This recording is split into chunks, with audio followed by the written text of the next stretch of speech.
Shalom, salam sejahtera dalam Tuhan Yesus Kristus. Jumpa lagi di channel YouTube Makarios Mission secara khusus dalam persiapan ibadah pada tanggal 1 November 2020. Tuhan kiranya akan memberkati kita sekalian. Sebelum kita akan membaca dan merenungkan firman Tuhan, mari kita tunduk kepala dan kita berdoa. Terpujilah Engkau Tuhan Allah pencipta langit dan bumi, Allah Abraham, Allah Ishak, Allah Yakub, Allah yang selalu menepati janji, Allah yang selalu ada dan tidak pernah meninggalkan dan membiarkan kami, Allah di dalam Tuhan Yesus yang kami sembah dan muliakan. Terima kasih Tuhan, saat ini Tuhan, kami mau membaca dan merenungkan firman-Mu. Kami merindukan Tuhan memberikan kepada kami pemahaman yang benar tentang firman-Mu. Biarlah melalui firman-Mu ini kami diteguhkan, dikuatkan, dan kami terus berpaut berharap kepadamu dan mengandalkan Engkau. Sembunyikan hamba di balik salib kemuliaan-Mu. Pakailah hamba untuk jadi alat saluran berkat firman pada saat ini. Di dalam nama Tuhan Yesus kami berdoa. Haleluya. Amin. Baik Bapak Ibu Saudara-saudara yang saya kasih dalam Tuhan Yesus Kristus, kita akan belajar satu bagian firman Tuhan pada saat ini. Seorang tokoh yang tangguh, seorang tokoh yang luar biasa. Dia bukan seorang pahlawan gagah perkasa, dia bukan seorang pria, dia adalah seorang wanita. Namanya Maria Magdalena. Mari kita membuka dalam Markus pasal 16. Markus 16. Kita akan renungkan di dalam ayatnya ke-1 sampai ayat 10. Tetapi saya akan membacakan ayat 9 dan ayat 10 saja. Markus pasal 16 ayat 9 dan ayat 10. Beginilah firman Tuhan. Setelah Yesus bangkit pagi-pagi pada hari pertama minggu itu, ia mula-mula menampakkan dirinya kepada Maria Magdalena. Daripadanya Yesus pernah mengusir 7 setan. Lalu perempuan itu pergi memberitahukannya kepada mereka yang selalu mengiring Yesus dan yang pada waktu itu sedang berkabung dan menangis. Bapak, Ibu, Saudara-saudara, adik-adik yang saya kasih di dalam Tuhan Yesus Kristus, sebagai orang yang percaya kepada Yesus Kristus, kita harusnya selalu kuat.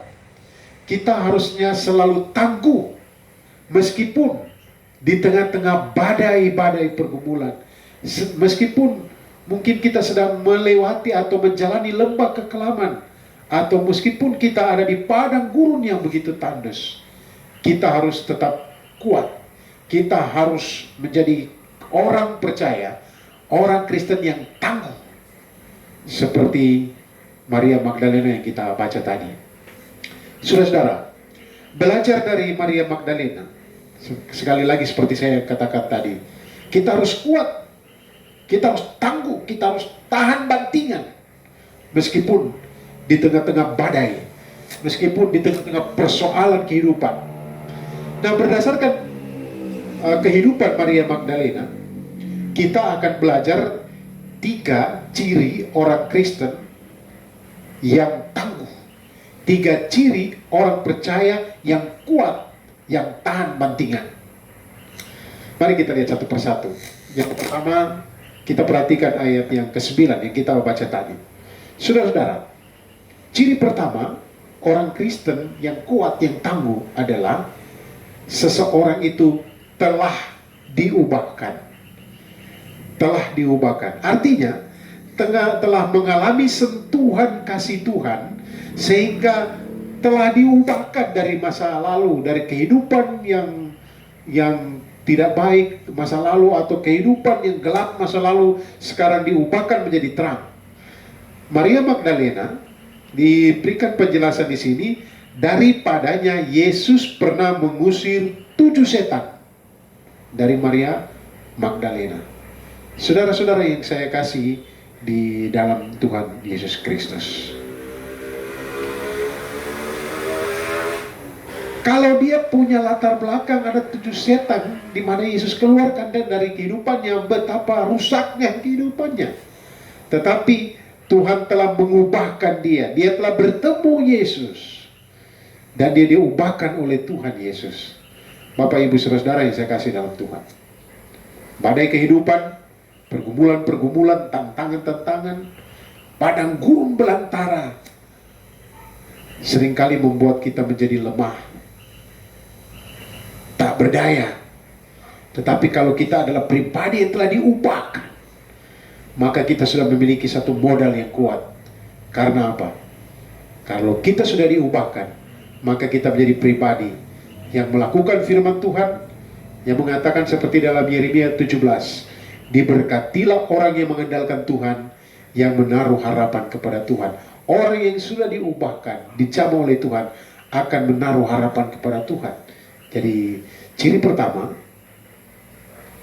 orang yang kuat, yang tangguh, yaitu telah diubahkan. Bapak Ibu Saudara yang saya kasih dalam Tuhan, yang utama diubahkan di sini adalah dari manusia lama menjadi manusia baru. Yesus Kristus telah menyerahkan dirinya mati di kayu salib, menggantikan kita, menebus dosa-dosa kita. Ya, intinya yang saya maksudkan di sini memang yang utama diubahkan dan kita memperoleh penebusan dosa. Tetapi setelah itu kita menjadi pribadi yang baru, pribadi yang diubahkan, yang kuat untuk menghadapi tantangan-tantangan kehidupan. Yang kedua, ciri yang kedua, tetap setia. Nah, di dalam pembacaan khususnya pasal 15 ayat 40, dalam ayat 15 ayat 40 dikatakan begini, ada juga beberapa perempuan yang melihat dari jauh, di antaranya Maria Magdalena.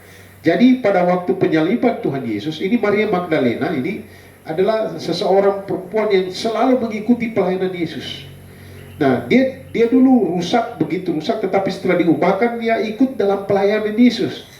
Di antara kelompok-kelompok wanita, Maria Magdalena dapat dikatakan seperti Petrus di kelompok pria. Dia begitu menonjol. Dan ketika Tuhan Yesus ditangkap, Bapak Ibu Saudara, Maria tetap mengikuti dengan setia, bahkan sampai di kayu salib. Kata kunci di sini adalah setia, tetap setia. Artinya apa? Sekalipun di tengah-tengah keputusasaan, dia tetap setia. Bahkan kalau kita melihat ayat-ayat selanjutnya, dalam ayat 47 pasal 15, dikatakan begini, Maria Magdalena dan Maria ibu Yoses melihat di mana Yesus dibaringkan. Jadi Yesus disalib, mereka menyaksikan, melihat, kemudian dikubur di mana. Dan saudara-saudara, sekalipun di tengah-tengah keputusasaan, pribadi yang mereka andalkan sudah mati, tetapi mereka tetap setia mengikutinya. Mereka tetap setia detil demi detil mengikutinya. Dan Bapak Ibu Saudara yang saya kasih dalam Tuhan, apa hadiahnya?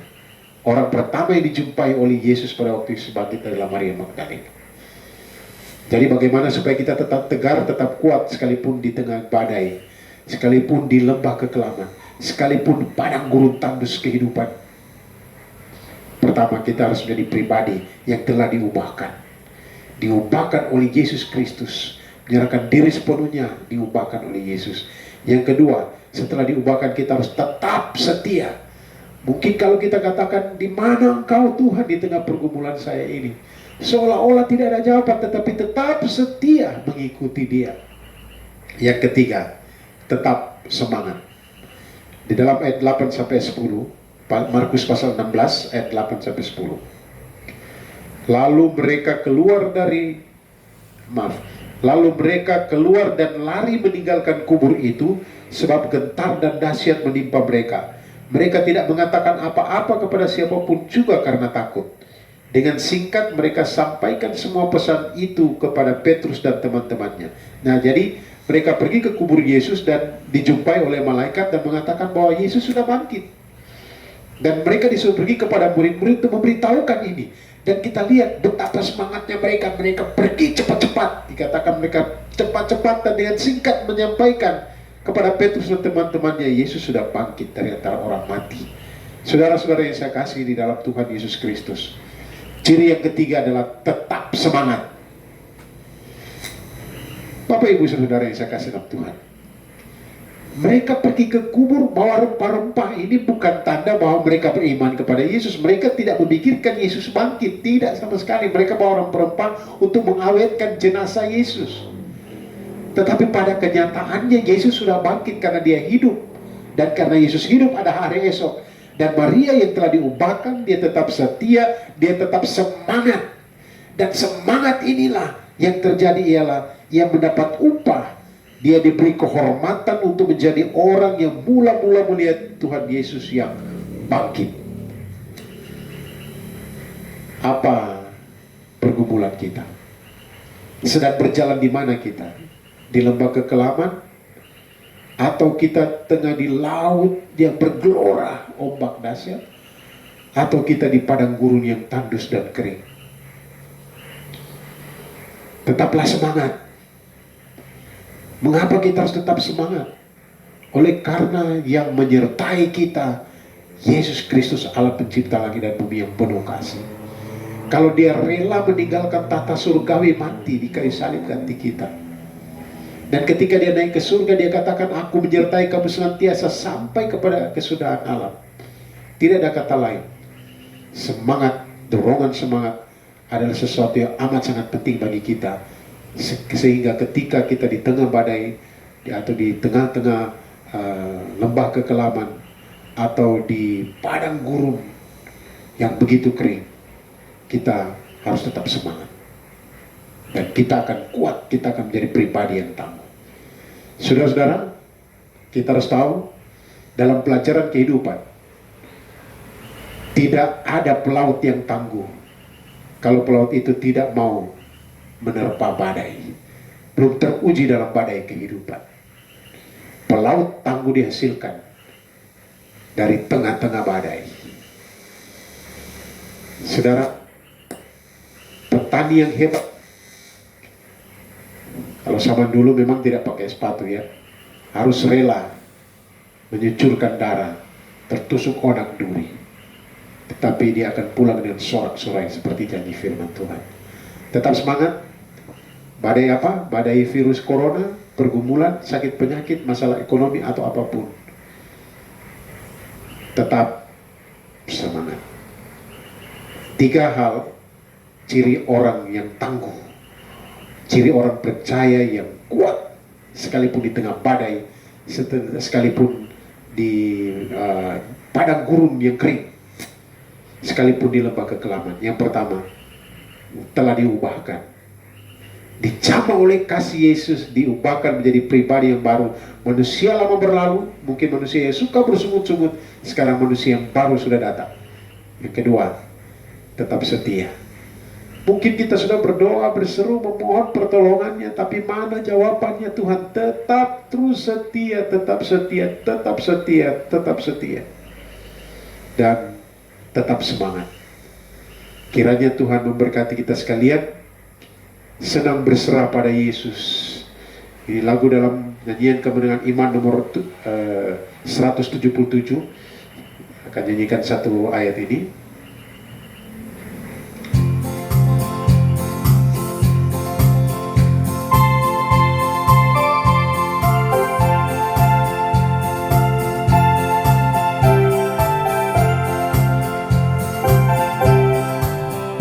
Senang berserah pada Yesus, ku tahu kasih-Nya cukuplah.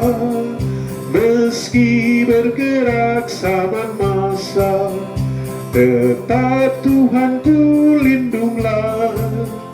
Muhalis Engkau batu saman, kekal dan teguh selamanya. Engkaulah kubu yang teraman, ku berteduh senang dalamnya. Mari kita berdoa. Terima kasih Tuhan untuk firman-Mu.